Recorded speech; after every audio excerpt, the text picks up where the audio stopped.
حضور صلی اللہ علیہ وسلم کی سب سے پہلی زوجہ کا نام کیا تھا؟ حضرت خدیجہ، حضرت زینب، حضرت عائشہ؟ حضرت خدیجہ رضی اللہ تعالی عنہا۔ ماشاءاللہ، واہ بھائی واہ۔ غزوہ بدر میں کل صحابہ کرام کی تعداد کتنی تھی؟ 313، 400 یا 1000؟ 313۔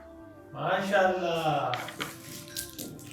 سب سے زیادہ حدیثیں بیان کرنے والی صحابیہ کا نام کیا ہے؟ حضرت زینب، حضرت ام کلثوم، حضرت عائشہ؟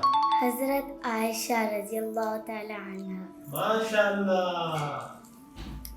قیامت کے دن کون سا فرشتہ سور پھونکے گا؟ حضرت جبریل علیہ السلام، حضرت اسرافیل علیہ السلام یا حضرت اسرائیل علیہ السلام؟ حضرت اسرافیل علیہ السلام۔ ماشاءاللہ۔